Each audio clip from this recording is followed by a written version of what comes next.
Welcome to the Pet Savvy. Let's take a look at the albino hamsters, breed profile, photos and care in today's video. So albino hamsters are some of the rarest hamsters you'll ever find, and for good reason too.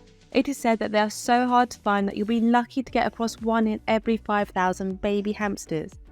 Due to how rare they are, they actually make for some of the most sought after pets you'll ever find, especially when you consider the fact that they are also highly docile and easy to train.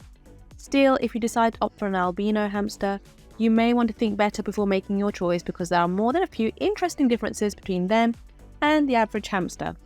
By far the most important thing to note with albino hamsters are their diet, as they require a much different meal plan due to their albino genetics.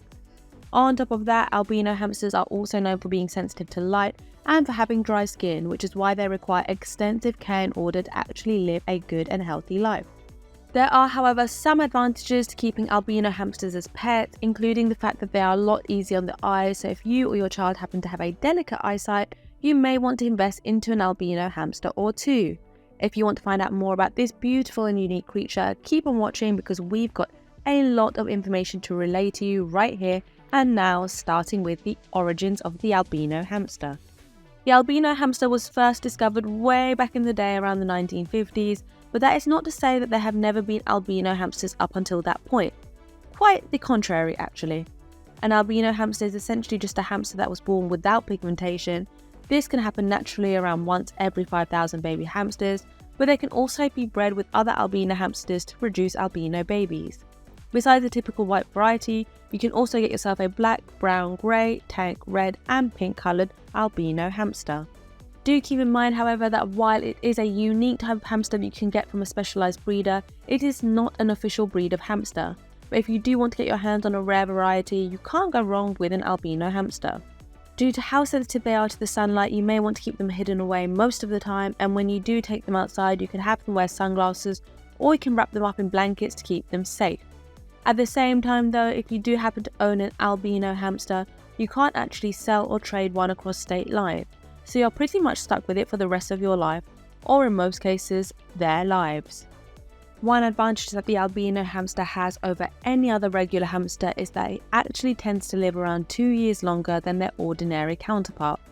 Last but not least, one question that gets brought up a lot of the time is whether or not albinism is contagious, but you shouldn't worry too much about this since it isn't.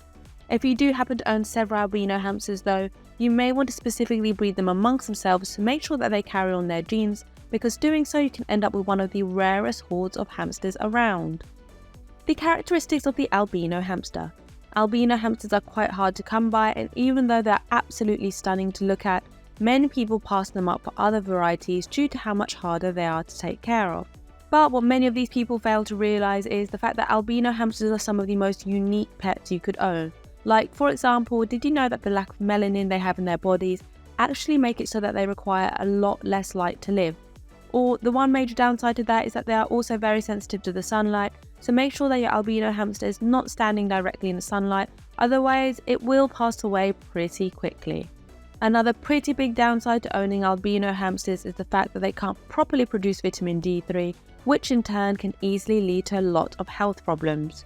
In order to make sure that your hamster will not be affected by this in the future, we recommend that you give them a lot of supplements alongside a healthy and balanced diet. You can either add the vitamin D3 to their food directly, or you can provide UVB lights for sunbathing sessions to get the job done. The appearance of the albino hamster. Besides that unusual colour that is a staple of the albino hamster, you'll be hard pressed to find something odd or different about their appearance. They are a bit on the smaller side and they have a soft white coat which can either be near white cream or even near pinkish, and their eyes tend to be pink or red, but they have black eyes as well, fitting inside their heads quite aptly. Their noses are also pink with black or brown whiskers, and strangely enough they don't have any fur on the back of their paws. When it comes to their overall hygiene, while they do take care of themselves, they are also endlessly curious creatures that will not stop at anything in order to explore everything there is to be explored. They are also quite playful little creatures, and they love playing fetch and interacting with humans all day long. As we've mentioned time and time again though, while playing outside is fun with them, you may want to beware though because they are quite sensitive to the sunlight, so make sure to not keep them in direct sunlight at any time. At the same time though, even though they do love playing with humans, we recommend that you don't play with them too long because they can get quite shy after a while.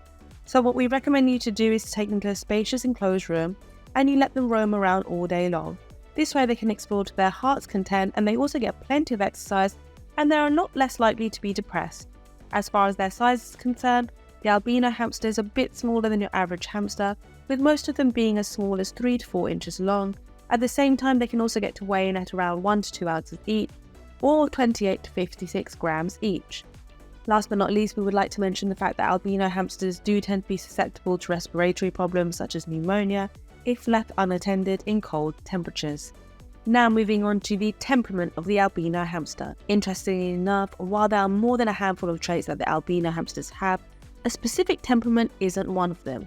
This means that their personality is heavily reliant on the hamster itself, and most of them are largely non-violent and non-confrontational.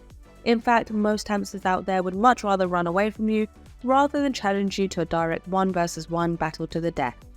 All jokes aside, albino hamsters are very laid back and relaxed little buggers that will keep to themselves most of the time. They tend to get attached to you after a few weeks though, and before long they will be following you around aimlessly to make sure that you give them a healthy dose of head pats. Another interesting fact to mention here is that males tend to be a lot friendlier and more comfortable around humans, but that's not to say that females don't enjoy the presence of their human caretakers either. There are also plenty of albino hamster owners that swear by the fact that albino hamsters are a lot less likely to bite than the typical Syrian hamster, but that's heavily debatable. Now moving on, let's take a look at the health problems of the albino hamster. Due to their lack of melanin, they tend to be prone to illness, even more so than most other hamster types or breeds out there. This is because of how sensitive they are to the sunlight or pretty much any other form of light. On top of that, they can't even produce enough vitamin D to keep their bones strong, which is why they tend to end up with plenty of bone diseases later on down the line. Albino hamsters also do quite bad when they're in captivity, which is why we do recommend that you don't take them home if you see them in the wild, because they're much better off left to fend for themselves. But if you do want to keep one for yourself, you will need to make sure that they're properly taken care of, so you'll need to cater to their every need and make sure that you pamper them every day. On top of all of that, you also have the following health problems that you'll need to look out for as an albino hamster owner. So firstly, there's overgrown teeth, cheek pouch disease, wet tail, and infectious disease. Are all white hamsters albino? Actually no, not all white hamsters are albino. In fact, albinism in hamsters is very rare, which is why we can assure you that most of the white hamsters you saw in your life are not actually albinos. If you want to see the best example of similar yet so different from one another hamsters, you just need to look into winter white dwarf hamsters and you'll instantly be able to tell the difference. As you can quickly tell here, while winter white hamsters do have white hair, they don't have red eyes, and at the same time they're nowhere near as white as albinos. You also get leucistic hamsters, which are very similar to albinos, but they have normal coloured eyes instead of the typical red eyes that albinos have. As such, if you do see a hamster that has a white coloured coat but normal black eyes, then chances are that you're actually looking at a hamster with leucism, not an albino one. Are albino hamsters blind? Because of their signature red eyes, many people believe that albino hamsters are actually blind, but they're mistaken. While they do have slightly worse vision than regular hamsters, that doesn't mean that they can't see. Instead, they struggle a bit with depth perception, but that's about it. This is because the pigmentation in the eyes is very important for normal vision, so while your albino hamster isn't inherently blind, it does have a much higher chance to be running into walls than the average hamster. Now to a very important question: are albino hamsters evil? Many people also believe that the signature red eyes of the albino hamsters make them inherently evil, which is quite unfair to say the least. After all, these red eyes tend to mean that they have a harder time discerning depth perception, so they're pretty much handicapped for life. On top of that, most albino hamsters owners swear by the fact that they are a lot less violent and a lot less likely to bite you for no reason than the average hamster. Now, how do you take care of an albino hamster? Well, taking care of albino hamsters is actually not that different from taking care of any ordinary hamster out there. They eat all the same food as their ordinary companions, and they have similar requirements to live happy and healthy lives. But a lot of people make the mistake of believing that albino hamsters are low maintenance pets that they can just have around their houses at all times without really worrying too much about their diet, bedding, and exercise routine. This is quite wrong, as they still require the following: an average sized cage around 24 by 12 by 12 at the least, although it is recommended that you go for a fairly larger one to make sure that your hamster has plenty of room to run around in. Then there's an exercise wheel. These are quite obligatory because for as cute as chubby-cheeked hamsters can be, it is still very unhealthy to have them roam around all day long. A food bowl. Albino hamsters do need quite a lot of supplements to live healthy lives. Bedding, fresh water in a water bottle, chew toys, and a hamster house. This is where your albino hamster will be hiding in most of the time. Albino hamster reproduction. There are 2 ways that albino hamsters can reproduce. First and foremost, the female albino hamster can store the sperm in their reproductive tract for as long as a whole year. Doing this, they will release the stored sperm and create an egg when they start ovulating. The second method is by simply taking albino hamsters and having them mate with one another. This will produce a litter of albinos. If you breed an albino hamster with a normal coloured hamster, you have a 50-50 chance for the offspring to also be an albino. So if you want to specifically breed albino hamsters, you may want to mate 2 albinos as opposed to only having one of the parents be an albino. Should you get an albino hamster? Albino hamsters tend to be quite confident and friendly, but they can also be prone to nipping, so keep that in mind. They're very small and fragile though, so they're not recommended for children because they can easily end up harming the hamsters by squeezing them too hard to being too forceful with them. Albino hamsters are quite docile and friendly though, so you can show them to children, but never leave them alone with the hamsters because you never know when they'll just forget about their existence and step or sit on them. So with all of that being said, should you get your hands on an albino hamster? Honestly, it all depends on your needs and wants, as well as your capacity to take proper care of them and spend the money to actually make sure that they live good lives. The truth is that hamsters are never low maintenance creatures. They have a lot of needs and wants, and as a hamster owner, you will have a lot of responsibilities on your hands.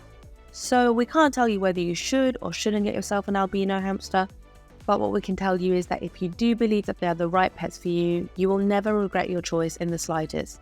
After all, they do require a lot of help and nurture, but if you do take the time to properly make sure that they live healthy lives, then you will absolutely love to see the little squishy face staring at you joyfully every time you enter your room.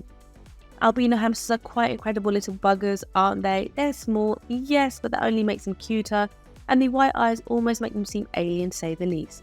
As such, they're some of the most incredible and unique looking pets you'll ever see. They're not easy to take care of, but still they are well worth the effort and commitment at the end of the day. Let us know down below in the comments if you have any previous experience with an albino hamster, and tell us all about your experience, and we look forward to seeing you next time.